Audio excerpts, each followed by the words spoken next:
ఆమె పర, పరా పరా పర, పరా ప్లస్ అపర, మళ్ళీ అపర. మూడో కన్ను కిందంతా మాయ. పైనంతా పర, అపర. అక్కడ కూడా నువ్వేమంటున్నావు? అహం బ్రహ్మాస్మి అంటున్నావు. పరాలో ప్రత్యేగాత్మగా ఉన్నా కూడా ఏమంటున్నావు? నేను బ్రహ్మని అంటున్నావు. నీ యొక్క శాస్త్రాల కమలం దాటితే అది పర. అమ్మవారు ఏం చేసింది? పాలు నీళ్లు కలిపినట్టు పర అపర చేసింది. మళ్ళీ కిందకు వచ్చినప్పుడు పూర్తి మాయలో పెట్టేసింది నిన్ను. త్రిపురలో పెట్టేసింది. నువ్వు వేరు నేను వేరు అని. చూసారా? అందుకే అమ్మవారు ఏంటి? ఈ మూడు అమ్మవారి చేతిలో ఉంటాయి అని చెప్తున్నారు.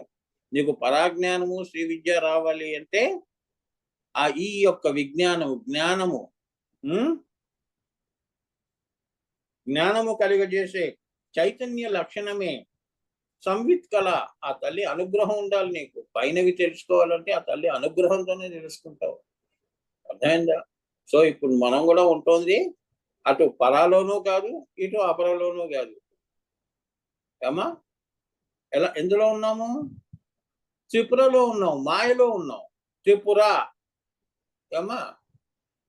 త్రిపురలో ఉన్నాం. వేరుగా చూస్తున్నాం, అన్ని వేరుగా చూస్తున్నాం, కానీ కలిపి చూడండి. ఆ జ్ఞానం మనకి ఇంకా వెలగలేదు. ఆ యొక్క జ్ఞానము సంవిత్ కళ అంటారు.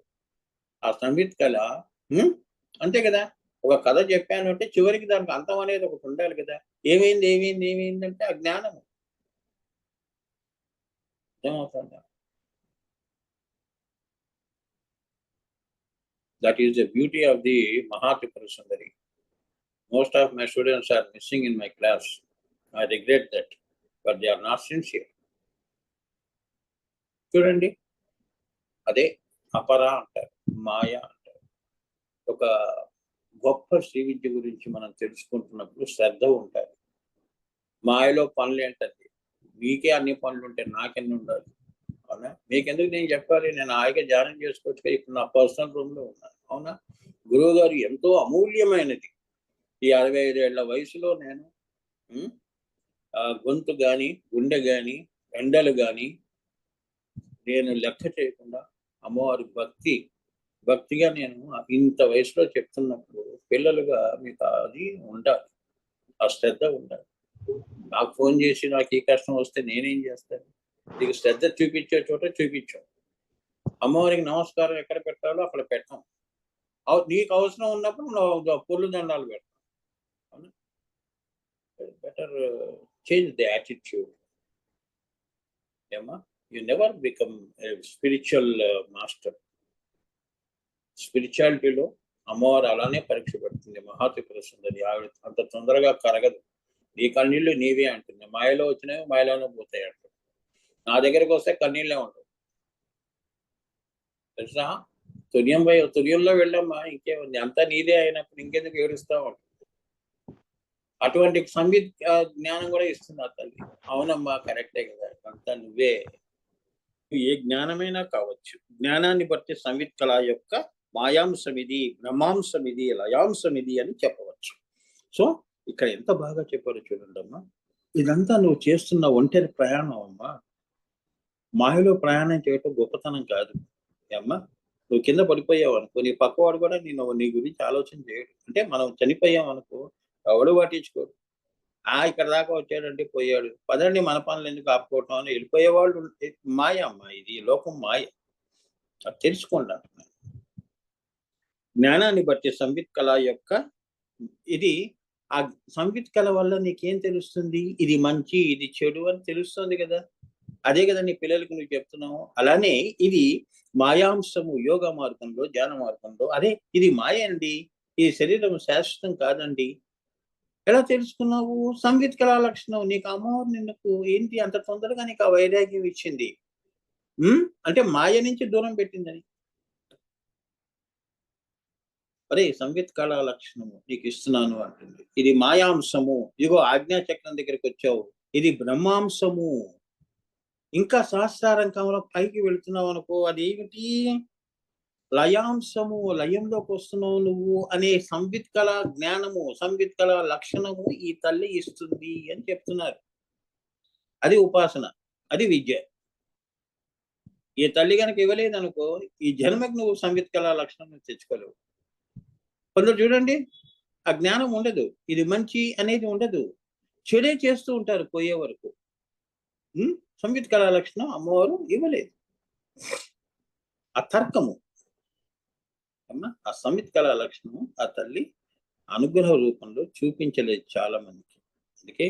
అందుకే ఉపాసన చేస్తారు అమ్మా. సంవిత్ కళా లక్షణం అంటే అది ఉపాసన చేసినా కూడా ఆ తల్లి అనుగ్రహం ఉండాలి. నువ్వు ఎలా చేస్తున్నావు అనేది చూస్తుంది. జాగ్రత్త అవస్థ వస్తుంది అంటే, ఇప్పుడు జాగ్రత్త అవస్థ ఉందనుకో అంటే ఏమిటి? జాగ్రత్త, స్వప్న, సుషుప్తిని ఇప్పుడు చెప్తున్నారు ఆనందగన. ఇప్పుడు జాగ్రత్తలో ఎలా ఉంటుంది? ఈ మూడిటి యొక్క సమాహార స్వరూపమే నీ యొక్క తుర్యము. తుర్యంలోనే నువ్వు తెలుసుకుంటావు సంవిత్ కళా లక్షణము. అరే కిందదంతా ఈ జాగ్రత్త, స్వప్న, సుషుప్తి, ఈ జాగ్రత్తలో ఉన్నది తన దృశ్యం, తన నశ్యం, ఇవన్నీ వాడ ఉండే రేపు వెళ్ళిపోయేవి. నేను కూడా వెళ్ళిపోతాను. స్వప్నము అంటే ఏమిటి? అలానే సుషుప్తిలో కూడా అలానే ఉంటుంది. ఈ మూడిటి యొక్క సంవిత్ కళా లక్షణం నీ తుర్యంలో నీకు ఆ సంవిత్ కళా లక్షణం. అరే ఇదంతా కూడా ఒకటే కదా అన్నది తుర్యంలో వస్తుంది.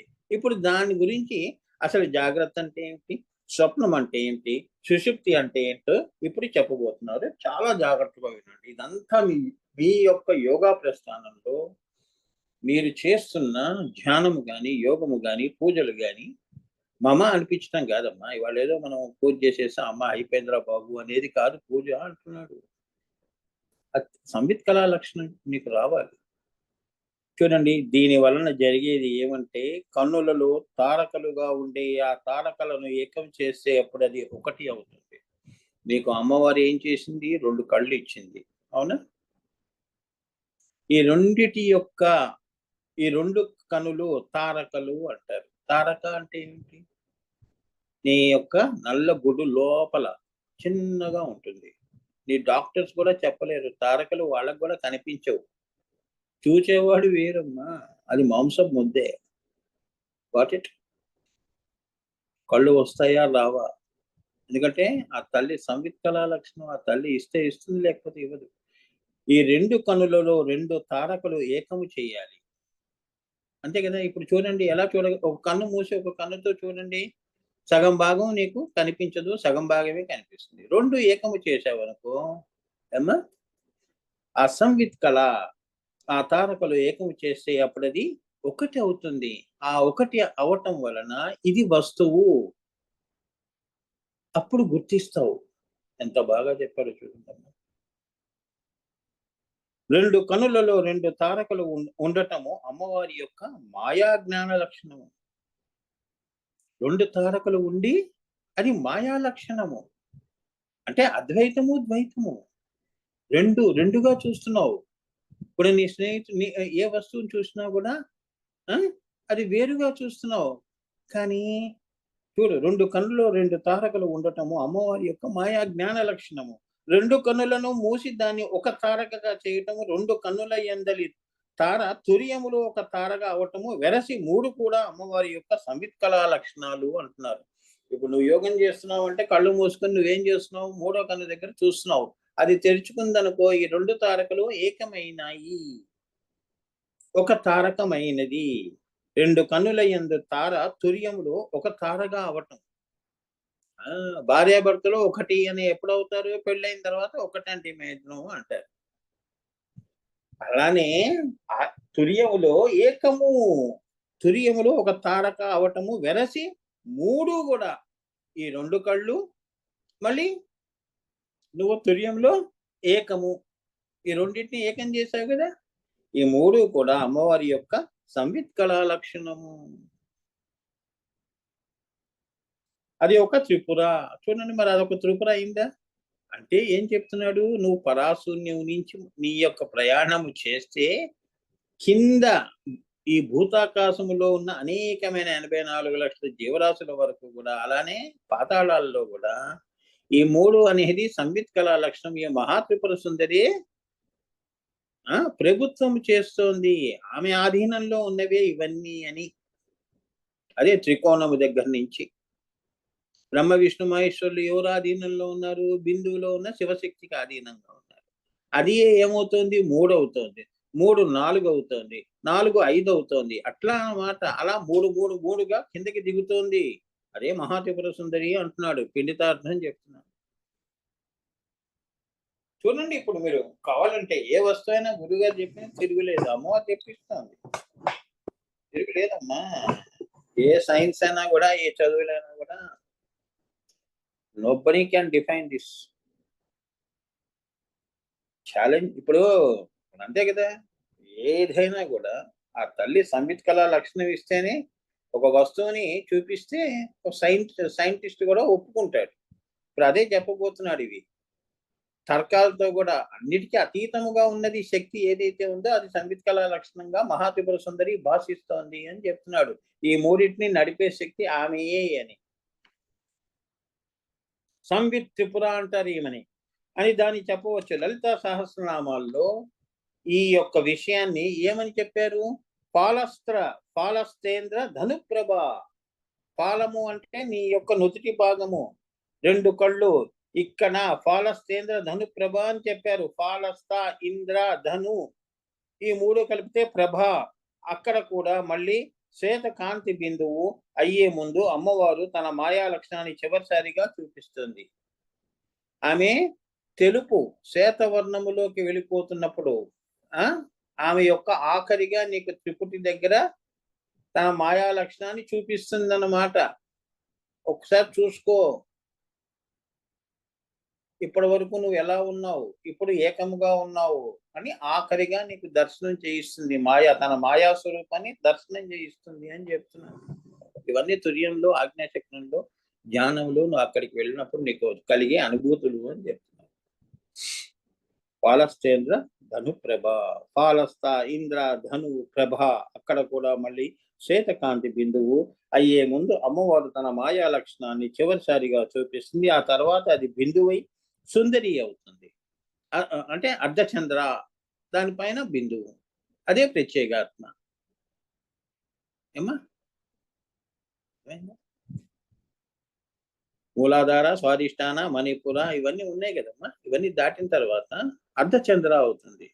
అర్ధచంద్ర పైన ఏమైంది? ఒక్కసారి తన మాయా లక్షణాన్ని చూపించి మళ్ళీ ఏం చేస్తుంది? బిందువు అయిపోతుంది. శ్వేత బిందువు అవుతుంది. ఏమ్మా అదే ప్రత్యేగాత్మ. ఆ తర్వాత అది బిందువై సుందరి అవుతుంది. అంతేగా? అప్పుడే నువ్వు సుందరి అమ్మా. కింద కాదు. ఈ కాస్మెటిక్స్ కావు అమ్మా. ఇదంతా కాస్మెటిక్ లైఫ్ అమ్మా. ఇది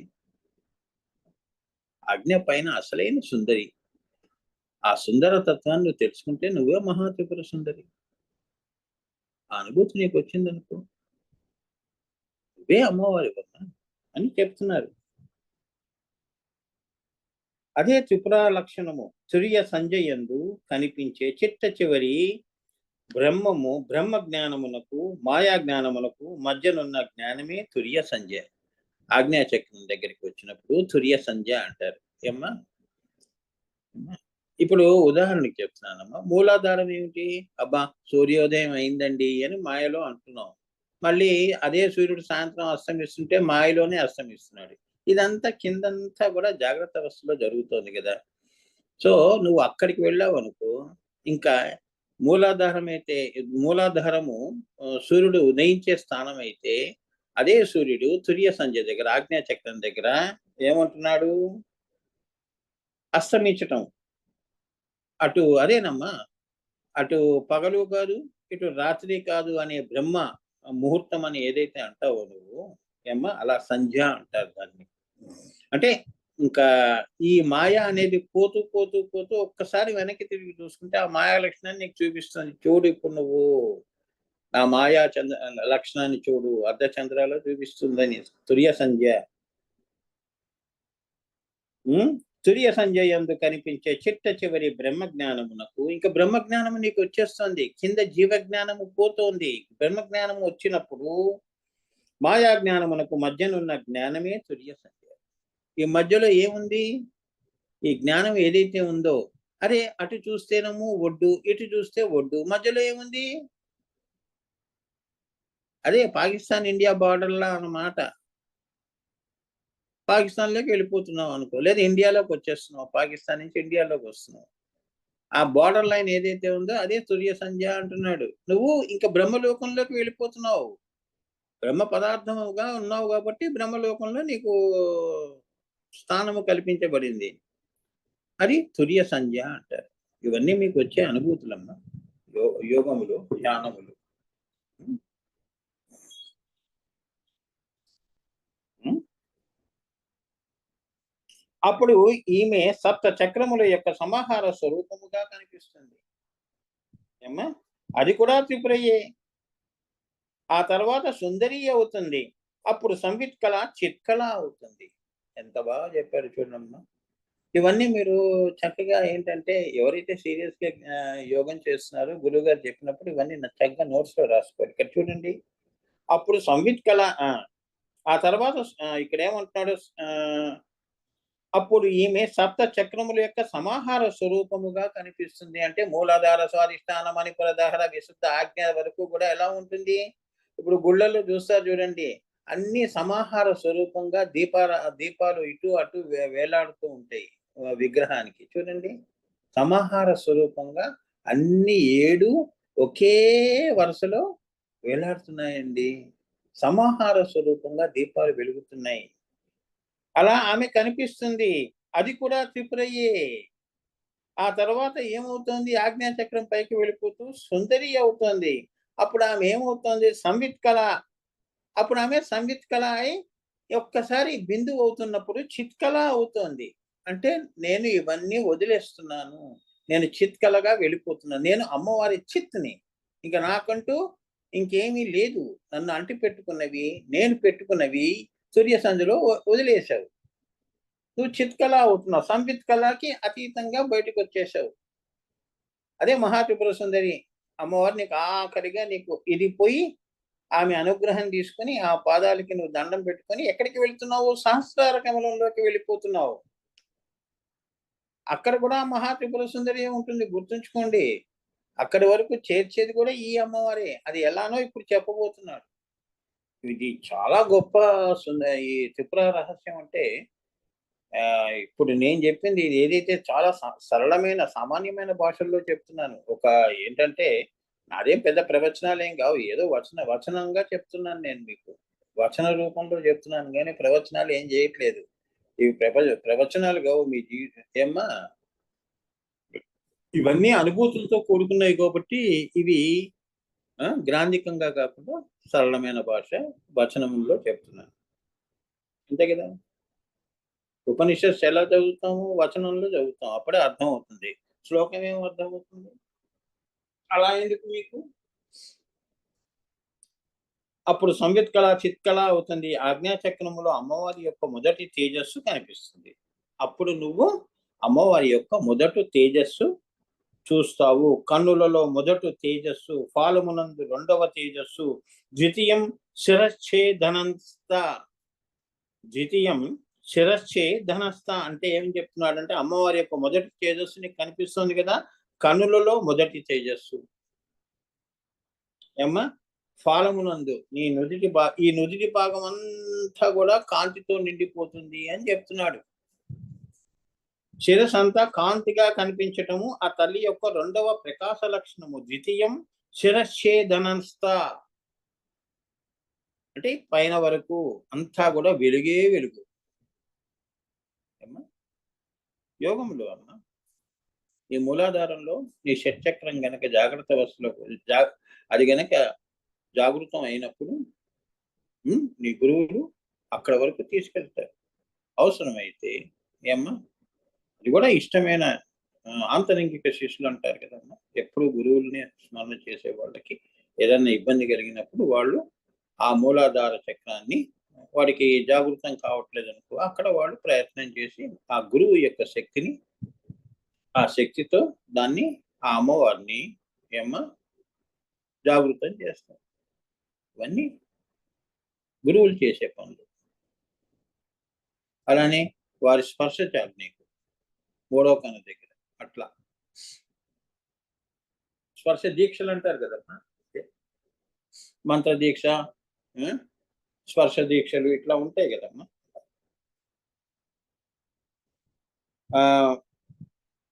అంటే ద్వితీయం శిరస్సేదనస్థ అంటే మొత్తం శిరస్సు అంతా కాంతిగా కనిపించడం ఆ తల్లి యొక్క రెండవ ప్రకాశ లక్షణము.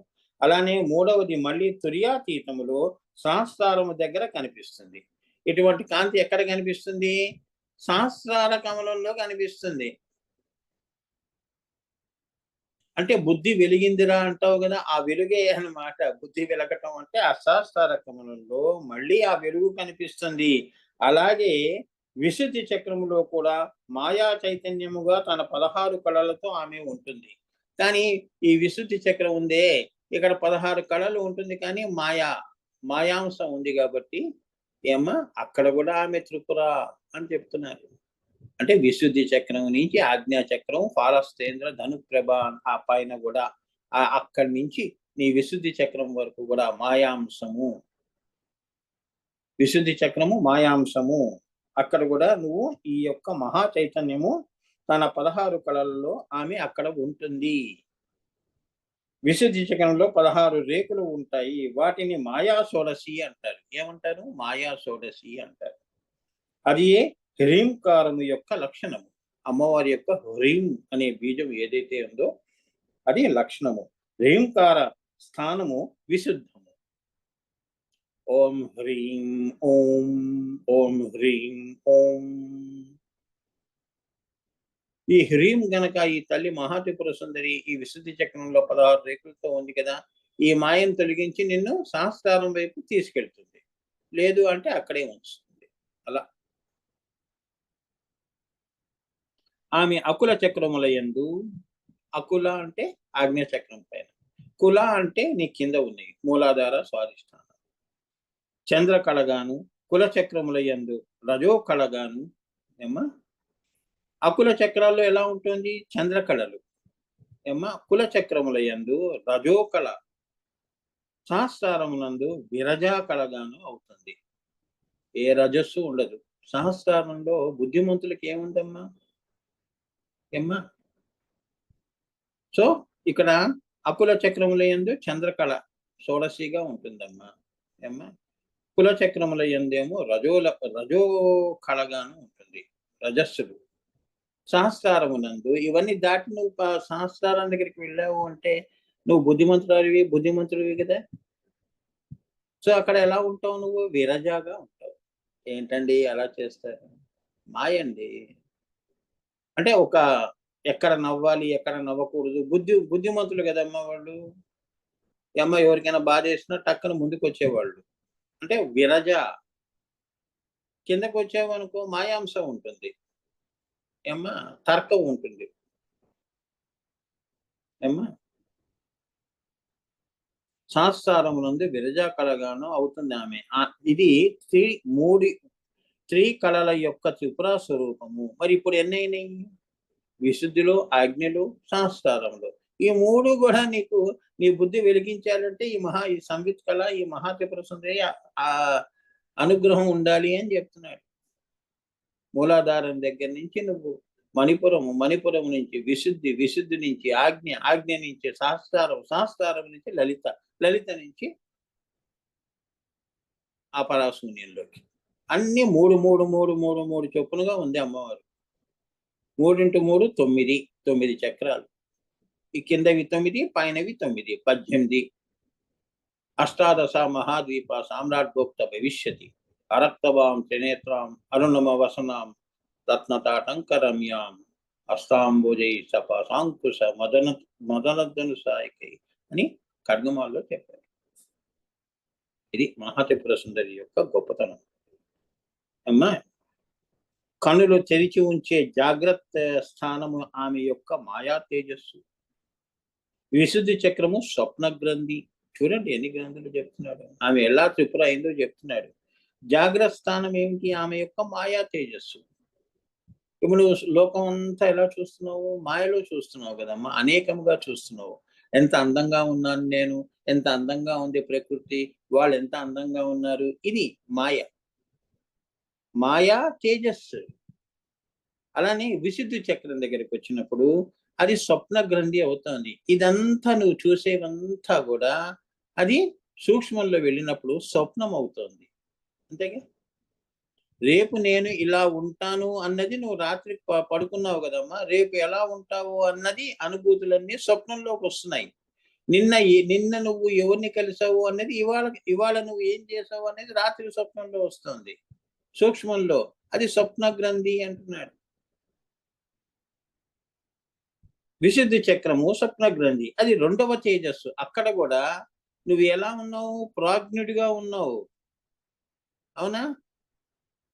అది రెండవ తేజస్సు. సుషుప్తి హృదయ స్థానము. హృదయం ఎలా ఉంటుంది? సుషుప్తిలో ఉంటుంది. సుప్తావస్థలో ఉంటావు. అందుకే వాడి హృదయం లేదురా అంటారు అంటే జంతువు అండి వాడు. మానవ మృగము అంటారు. కింద మాయా చక్రాలు కదా! 2 కాళ్ళ జంతువు అంటారు. హృదయ స్థానం గనక వికసించింది అంటే విశుద్ధి దగ్గరికి వస్తావు నువ్వు. స్వప్నావస్థ. జాగ్రత్త దాటి స్వప్నం, స్వప్నం దాటి సుషుప్తి, సుషుప్తి దాటి తుర్యంలోకి వస్తావు. అప్పుడు అసలైన దేవుడు అవుతావు. జీవుణ్ణి దేవుణ్ణి చేసుకోవటం అంటే అది. ఇదంతా వర్క్ పక్కన పడేసి హోమ్ వర్క్ అంతా. అందుకే నేను మొదట్లో తిట్టాను చూడండి. అందరూ రండిరా కూర్చోండి అని. మిమ్మల్ని చూస్తే నాకు హుషారొస్తుందమ్మా. 10 మంది ఉంటే చెప్పాలనిపిస్తుంది. అవునా? ఏముంది అంత పని? అది నేను చెప్పాను. మీకోసమే. నాకు పనులుంటాయి కదమ్మా! అది కూడా మీరు ఆలోచన చేయాలి కదా! మీరే బిజీయా? నాకు పైలోకాల్లో కూడా పనులున్నాయమ్మా. మీకు ఆఫ్టర్ ఈ మాయలోనే ఉన్నాయి. రాని వాళ్ళ గురించి చెప్తాను. మీకేమున్నాయి? సమస్యలు తప్ప ఏం లేవు. జన్మంతా సమస్యలే. చచ్చే వరకు సమస్య. అసలు జీవితమే పెద్ద సమస్య అయిపోయింది. ఇది చేయండి, ఇది వినండి. ఇది వింటే కనీసం అమ్మ దయ ఉందంటే ఆ సమస్యలన్నిటికీ పరిష్కారం ఇస్తుంది. ఆ తేజస్సు ఇస్తుంది అని చెప్తున్నాడు. ఈ రకముగా అవతార భూమికలు ఆ రకముగా ఉన్నేయ భూమికలు, అవతార భూమికలు సృష్టి క్రమంలో గాని, సంహార క్రమంలో గాని, ఒక యోగి గాని, యోగిని గాని, ఆడవాళ్ళు గాని, మగవాళ్ళు గాని ఎవరైనా కూడా సృష్టిలో వచ్చినప్పుడు ఇలా ఉంటారు. మాయాంశాల్లో ఉంటారు. జాగ్రత్త స్వప్న సుషుప్తులు దాటితే గాని తుర్యంలో సంహార క్రమంలో క్రియాయోగం చేసి అలా వెళ్ళినప్పుడు ఎలా ఉంటుంది? ఇదంతా కూడా అమ్మవారి యొక్క మహాత్రిపుర సుందరి యొక్క అవతార లక్షణాలు చెప్తున్నారు. లలితా సహస్రనామంలో హృదయస్థ రవి ప్రఖ్య అని ఒకటి ఉంది. హృదయస్థ రవి ప్రఖ్య అని చెప్పారు. అంటే హృదయములోకి వచ్చేటప్పటికి ఆమె రవి ప్రఖ్య అవుతుంది. అమ్మా అందుకే అంటే ఏమిటి? ఆకాశంలో సూర్యుడి స్థానము అమ్మవారి యొక్క హృదయ ప్రఖ్య అనుకోవచ్చు. ఆ తేజస్సే మళ్ళీ నీలో వచ్చినప్పుడు అది హృదయంలో వెలుగుతోంది. అంటే ఆమె యొక్క తేజస్. ఏమ్మా? అదే బ్రహ్మ పదార్థము. నీలో కూడా హృదయ స్థానంలో అక్కడ అది హృదయస్థ రవి ప్రఖ్య అని చెప్పారు. హృదయంలోకి వచ్చేటప్పటికి ఆమె రవి ప్రఖ్య అవుతుంది. ఇక్కడ అవతార భూమికలు చెప్పబడుతున్నాయి. అంటే అమ్మవారి కిందకి రావటం ఎలా వస్తోందో, ఈ సృష్టిని ఎలా వెలిగిస్తోందో ఈ మహాత్రిపుర సుందరి. ఆ తల్లి యొక్క మాయా త్రిపుర లక్షణాలు చెప్పబడుతున్నాయి. సంవిత్ కళా లక్షణముతో పైకి వెళ్ళేటప్పుడు అవి ఉన్నేయ భూమికలు. పైకి వెళితే ఉన్నేయ భూమికలు, కిందికి వస్తున్నప్పుడు అవతార భూమికలు.